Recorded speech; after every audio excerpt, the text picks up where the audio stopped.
नमस्कार बच्चों, एक बार फिर से आप लोगों का रेडियन गुरुकुल के डेली करंट अफेयर सेशन में स्वागत है। बच्चों, आज के सेशन में हम लोग बात करेंगे 18 और 19 अगस्त की बहुत ही इंपॉर्टेंट करंट अफेयर्स की, जो आपके आने वाली परीक्षाओं के लिए बहुत ज़्यादा इंपॉर्टेंट होने वाली है। चलिए बच्चों, आज के सेशन को शुरू करते हैं और सबसे पहला क्वेश्चन देखते हैं। क्वेश्चन ये है कि recently Paetongtarn Shinawatra became the youngest prime minister of which country. तो ये जो महिला है, ये अब रिसेंटली इनका जो अपॉइंटमेंट किया गया है वो यंगेस्ट प्राइम मिनिस्टर के रूप में किया गया है। किस देश में? तो बच्चों याद रखिएगा, उस देश का नाम है थाईलैंड। तो थाईलैंड ने अभी वहां पर इलेक्शन हुए थे और उस इलेक्शन में बच्चों याद रखना, ये जो महिला आपको दिख रही है, इन्होंने 319 वोट्स वहां पे, यानी कि लगभग 2/3 की मेजोरिटी वहां पे इन्होंने रिसीव किया और थाईलैंड की तरफ से प्राइम मिनिस्टर बनने वाली वो सेकंड फीमेल बनी। इसके पहले क्या था, येंगलुक सिनावात्रा जो उनकी आंटी थी वो इस पद पे रह चुकी थी। तो बिल्कुल याद रखना है आपको, अगर आपसे पेपर में क्वेश्चन आता है कि थाईलैंड की सबसे यंगेस्ट प्राइम मिनिस्टर रिसेंटली कौन बने हैं, तो उनका नाम आपको यहां पे बता देना है। ठीक है बच्चों। इसके बाद आज का हमारा अगला क्वेश्चन है, recently where was the 17th Divya कला मेला हेल्ड। ये बहुत इंपॉर्टेंट क्वेश्चन है, आप याद रखिएगा। दिव्य कला मेला 17वीं बार ये इंडिया में ऑर्गेनाइज किया गया है और ये कहां पर चल रहा है या कहां पर स्टार्ट हो गया है, तो बिल्कुल याद रखिएगा, छत्तीसगढ़ में जो उसकी कैपिटल है रायपुर, वहां पर इस मेले का इस बार आयोजन किया गया है। ठीक है बच्चों। थोड़ा सा दिव्य कला मेले के बारे में मैं आपको और बता दूं कि ये जो दिव्य कला मेला होता है बच्चों, यहाँ पे स्पेशली जो दिव्यांग जन होते हैं, यानी कि जो डिसेबल्ड होते हैं, उन्हीं के लिए यहाँ पे स्पेशली प्रमोट करने के लिए या वर्क वगैरह के लिए यहाँ पे चीजें ऑर्गेनाइज की जाती हैं। ठीक है। देखिए जैसे यहाँ पे लिखा गया है कि यहाँ पे जो भी दिव्यांग कारीगर या शिल्पकार हैं, उनके जो भी उनके द्वारा मैन्युफैक्चर्ड प्रोडक्ट्स हैं, उसी की वहाँ पे प्रदर्शनी होती है, एग्जीबिशन लगता है और वो वहाँ पर क्या करते हैं, अपने प्रोडक्ट को एडवर्टाइज और सेल करते हैं। ठीक है बच्चों।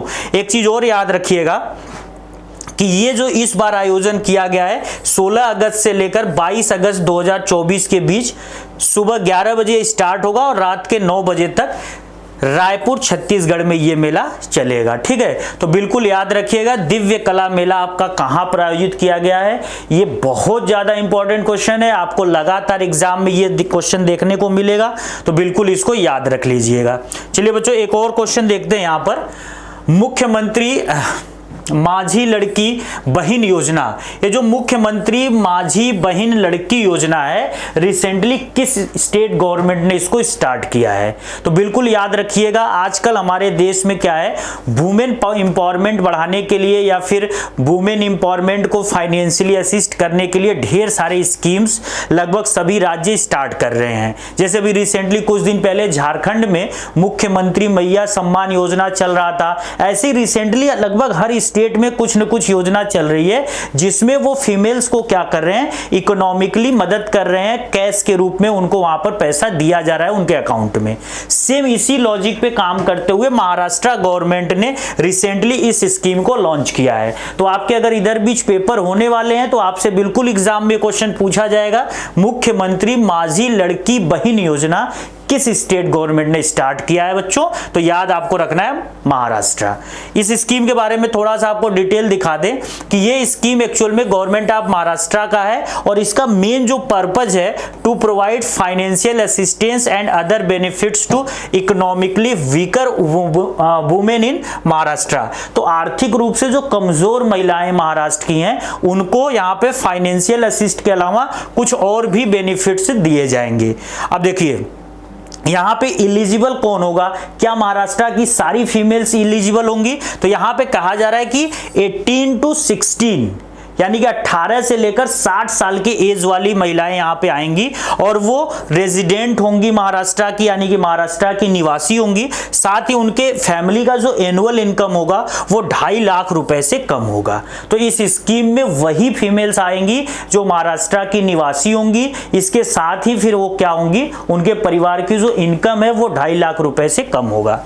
यहाँ पे बेनिफिट्स क्या क्या मिलने वाले हैं, तो हर महीने इनको 1500 रुपए का क्या मिलने वाला है, फाइनेंशियल असिस्ट यानी कि इनको कैश के रूप में उनके अकाउंट में पैसे डाल दिए जाएंगे।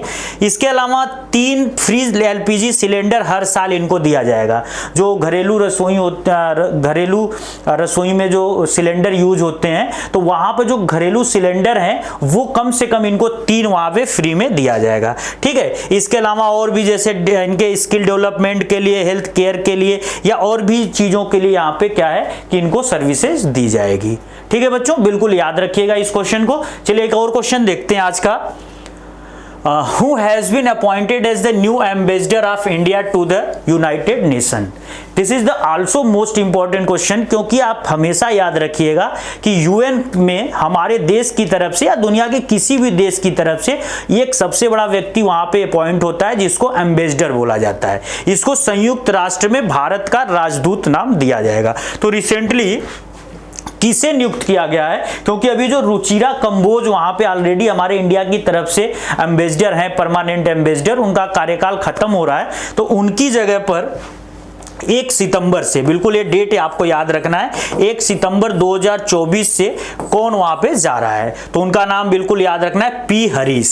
बिल्कुल यहाँ पे मैं इनको आपको इमेज भी दिखा देता हूं। ये पी हरीश जो है इंडिया की तरफ से यूएन में जाने वाले अगले परमानेंट एम्बेसडर हैं। बहुत ज्यादा इंपॉर्टेंट क्वेश्चन है, जितने भी इधर बीच पेपर होने वाले हैं उसमें आपको ये क्वेश्चन बार बार घूमते हुए दिखेगा। ये जो श्री पर्वतनेनी हरीश है बच्चों, पी हरीश इनको शॉर्ट फॉर्म में कह सकते हैं, ये इंडियन फॉरेन सर्विसेज 1990 बैच के अधिकारी हैं और अभी इनका जो रिसेंटली ये जो काम कर रहे थे वो जर्मनी में, बच्चों याद रखना, अभी ये जर्मनी में ब्रांड एम्बेसडर के रूप में इंडिया के जो एम्बेसीज है वहां पे ये काम कर रहे थे। ठीक है, तो रिसेंटली इनका अपॉइंटमेंट कर दिया गया यूएन में परमानेंट एम्बेसडर के रूप में। इसके बाद बच्चों हमारा अगला क्वेश्चन है, व्हाट इज द कृषि डिसीजन सपोर्ट सिस्टम। ये कृषि डिसीजन सपोर्ट सिस्टम पर आपसे क्वेश्चन आ रहा है, जिसको रिसेंटली इंडियन गवर्नमेंट ने अभी लॉन्च किया है। तो बच्चों ये एक्चुअल में है क्या कि भारतीय कृषि के लिए ये एक प्रकार का जियो स्पैटियल जो प्लेटफॉर्म है उसको प्रोवाइड करेगा। अब आपको लग रहा होगा कि ये जियो स्पैटियल प्लेटफॉर्म क्या है, तो इसको पहले अच्छे से समझ लीजिएगा कि यहां पर आपको पूरी की पूरी डिटेल मिलेगी। किसकी डिटेल मिलेगी?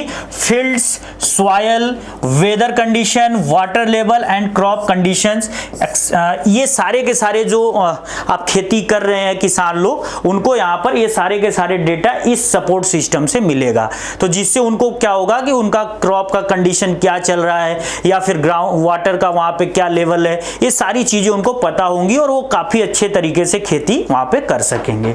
ठीक है बच्चों, तो ये एक तरीके से one nation one soil information system के तहत काम करेगा और पूरे इंडिया में इसको लॉन्च किया जा रहा है। तो काफी इंपॉर्टेंट सिस्टम है और वैसे भी जानते हैं कि हमारी जो एग्रीकल्चर है वो इंडियन इकोनॉमी की बैकबोन होती है, क्योंकि मोर देन 50% इंडियंस आर भी इंगेज हैं एग्रीकल्चरल एक्टिविटी में। कहीं ना कहीं उनकी जो जीविका है वो इसी पे डिपेंड करती है। तो ये हमारे लिए बहुत ही बेनिफिशियल सेक्टर है और एक तरीके से लगा लो कि आधी आबादी हमारी इसी सेक्टर पे डिपेंड होती है। तो सरकार बार बार कृषि क्षेत्र के लिए कुछ न कुछ इंपॉर्टेंट प्रोजेक्ट करता रहता है।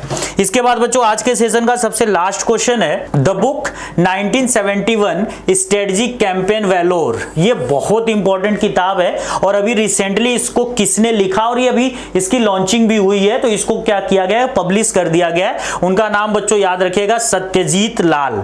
और ये जो सत्यजीत लाल है यहाँ पे आप देख सकते हो, काफी कम एज के एक राइटर हैं और इन्होंने जो किताब लिखी है, इस किताब में स्पेशली 1971 में जो इंडिया और पाकिस्तान का वार हुआ था उससे रिलेटेड वहां पे जो घटनाएं हुई थी, उसमें जो शहीद लोग हमारे देश की सेना के हुए थे, उन्हीं सब चीजों के बारे में यहाँ पे क्या किया गया है, लिखा गया है। ठीक है बच्चों, तो बिल्कुल एक किताब आपको याद रखनी है, 1971 स्ट्रेटजिक कैंपेन वैलोर। किसके द्वारा लिखी गई है? सत्यजीत लाल के द्वारा।